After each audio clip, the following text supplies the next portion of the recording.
Bueno, vamos a recibir ahora en la vuelta completa al diputado nacional de Unión por la Patria por la provincia de Santa Fe, Eduardo Tonioli. Eduardo, gracias por atendernos, como siempre, los saludamos en la 530, Andrea Recupero y Víctor Mastrangelo. ¿Qué tal? Buenas tardes audiencia, ¿cómo andan? Buenas tardes, bien. Bueno, bien ¿bien o le contamos? Diputado. No, es una forma de decir. Sí, ya sé.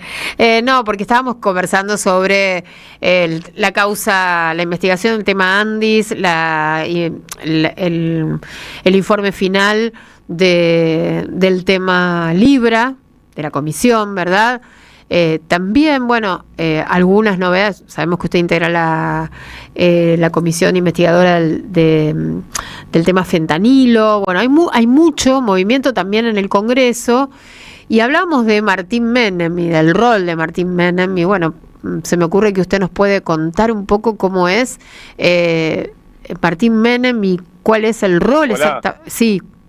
Ahí cortando un poquito. Le consultamos, está bien, le consultábamos sobre Martín Menem, a quien usted conoce, obviamente, por la función que él cumple en la Cámara de Diputados y por su banca en diputados. ¿Qué papel juega él adentro y afuera de la Cámara? Bueno, en principio decir que yo tengo 48 años, empecé a militar cuando tenía 15 en la escuela secundaria. Bueno, me sentí identificado con las banderas históricas del peronismo y particularmente militando contra una serie de leyes del entonces presidente de la Nación, Carlos Menem, ¿no? 33 años después puedo decir que pasó mucha agua bajo el puente, pero de nuevo 3 décadas después estoy militando contra Menem, su idea. Sí. ¿No? Es en esta especie de procesos cíclicos que vive la Argentina. ¿Qué función cumple Martín Menem? Bueno, de un principio nosotros lo hemos dicho, era el enviado o el ungido por el presidente de la Nación para intentar ponerle un cepo al funcionamiento del Congreso. En algún momento provisoriamente lo logró, hasta que con el tiempo se fue abriendo el funcionamiento del cuerpo, no necesariamente porque quienes somos oposición en el recinto hayamos hecho la cosa bien, algunas cosas bien habremos hecho, otras mal seguramente, pero tengo para mí que mucho tuvo que ver lo que pasaba en la calle, ¿no? Claro. Que empezaban a producirse desde muy temprano, hay que decirlo también, pero después con cada vez mayor impacto y precisión, una serie de reclamos que empezaron a pregnar en la sociedad, ¿no? El reclamo por los fondos para las universidades públicas, para el aumento de los jubilados, el reclamo por las personas con discapacidad, es decir, reclamos muy sentidos, con mucha adhesión popular, que de alguna manera fueron torciendo ese destino manifiesto que le quería imponer la Casa Rosada al Congreso, que era básicamente clausurarlo, dejarlo como un espacio decorativo, convertirlo en el Cabildo, que es un lugar donde alguna vez se debatió y hoy es un lugar turístico para hacer visitas guiadas, ¿no? Querían convertir el Congreso de la Nación en el Cabildo. Bueno, no pasó porque pasaron cosas afuera. Ese es el rol que ha cumplido durante todo este tiempo Martín Menem, claro, y la tensión que hubo, ¿no? Ahora, Tonioli, sabemos, bueno, que su mandato finaliza el día de diciembre, que usted es uno de los diputados que deja la banca, pero bueno, hay mucho movimiento y comentábamos más temprano que La Libertad Avanza sigue sumando diputados al bloque. ¿Existe la posibilidad de que La Libertad Avanza concluya teniendo la primera minoría en la Cámara de Diputados? Porque están a 91 a 96 con el cálculo que hacemos nosotros acá. Bueno, eso no lo sé, eso lo vamos a saber más cerca del 10 de diciembre. Son las lógicas de estos procesos, ¿no? Donde el gobierno se ve fortalecido por la última elección eso le genera algún grado de cohesión e incluso de acercamiento de algunos otros sectores de la política o que han obtenido representación parlamentaria. Y la lógica, porque ha pasado en otras ocasiones también, aunque creo que hay un trabajo que se viene realizando desde el bloque Unión por la Patria que le puso un freno un poco a esa lógica, pero bueno, siempre estos procesos electorales tienen ese tipo de consecuencias a que se den situaciones de fugas o de sectores que prefieren de alguna manera tomar una posición más autónoma, etcétera, sí, ¿no? Sí. Sí, puede pasar, claro, pero bueno, eso debilitaría mucho al peronismo, Unión por la Patria, bueno, no sé cómo el bloque, Bueno, cómo se va a llamar después del 10 de diciembre, el bloque. Sí, yo creo que no va a ser como plantean algunos agoreros, ¿no? De que va a haber como una especie de fuga masiva, etcétera. Digo que suele ser la lógica de estos procesos, pero no está escrito en ningún lado que tenga que ser así. Repito, estos 2 años, vos recordarás cuando empezó el proceso de gobierno de Javier Milei y después de un triunfo contundente en el balotaje, bueno, había quienes decían que el peronismo se iba a fragmentar en un montón de bancadas y eso no pasó.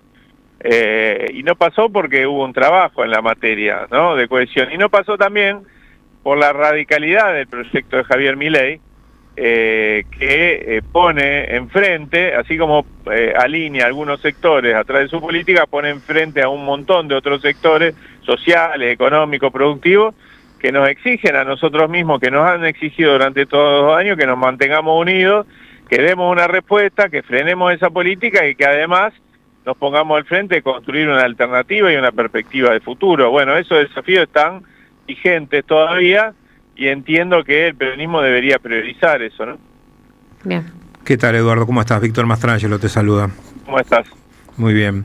Eduardo, te quiero llevar un poco a la provincia de Santa Fe, porque si bien los resultados de la elección estuvieron más o menos dentro de los números que habitualmente sacaba el peronismo en las elecciones de medio término y logró sostener las 3 bancas que ponía en juego, el cierre no fue fácil de la lista y las expectativas que se habían centrado en los días previos a la elección parecían de un resultado más importante del que finalmente se obtuvo. ¿Qué análisis vos hacés de lo que pasó y cómo está hoy la situación, particularmente en Rosario, del peronismo y su interna y su relación con Ciudad Futura? Bueno, en principio la elección entiendo que no fue la esperada, básicamente porque hay una tendencia muchas veces de la política a creer demasiado en las encuestas, ¿no?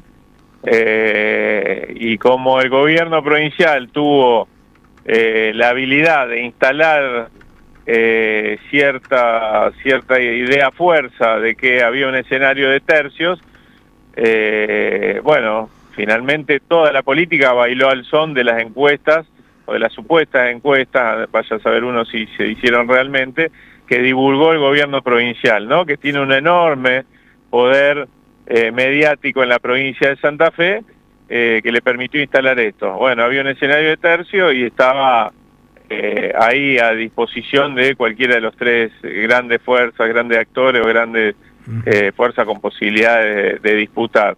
Bueno, no fue así, parece que el escenario era otro, ¿no?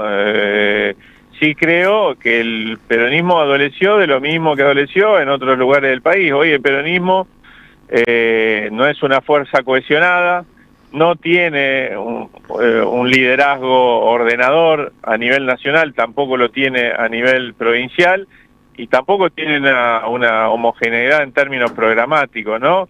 Todo eso hace que tenga baja posibilidad de ofrecer algo que es clave en un proceso electoral, que es la perspectiva de futuro, ¿no? Y se redujo casi exclusivamente a presentarse como la fuerza que iba a frenar a Milei, pero sin decir hacia adelante qué es lo que proponía. Y eso le impuso una evidente limitación, ¿no? Y la evidente incapacidad para contagiar y para ir más allá de de su piso histórico. Cuando el peronismo no tiene esa posibilidad de presentar una perspectiva de futuro, bueno, se refugia en su piso, queda anclado en su piso. El problema es si eso se termina convirtiendo en un techo. Para que no sea un techo, el peronismo tiene que rápidamente recuperar esa capacidad que siempre ha tenido de ser la expresión de los trabajadores, de los sectores populares, de los que producen, de las pymes, de los industriales nacionales, etcétera, ¿no? Y ese es el camino que toca de acá para adelante. Y con respecto a Hola. Con respecto a... Se cortó. el peronismo, sí. respecto Sí. su alianza con otros sectores, sí. Evidentemente todo proceso electoral, y mucho más cuando no termina plasmando las expectativas que se tenían, implica una reformulación, ¿no? Y una reformulación de las alianzas, de las perspectivas, etcétera, con vistas a, bueno, a reconstruirse de cara a lo que viene, ¿no? Bien.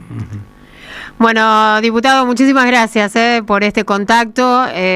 Seguiremos en otra ocasión. Teníamos algún problemita recién en la línea. Perdón. No, está muy bien, ruta. está muy bien. Bueno, muchas gracias. Abrazo. Le mando un abrazo muy grande. Chao, chao. Gracias. Hablamos con el diputado Eduardo Tonioli de Unión por la Patria, de la provincia de Santa Fe. Bueno, tu pregunta también tenía que ver con la interna que hubo en Santa Fe.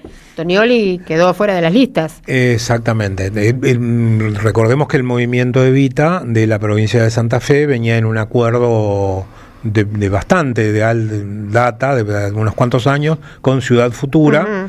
Y bueno, ese acuerdo en el momento de la negociación de la lista se termina rompiendo porque quienes van a negociar lo dejan afuera. Claro. Quienes van a negociar en nombre de esa alianza interna entre Ciudad Futura y el movimiento Evita lo dejan afuera a Tonioli. Bien. Creo que fue bastante claro Tonioli en su mirada, ¿no? Él dice que no hay cohesión en el peronismo, que no hay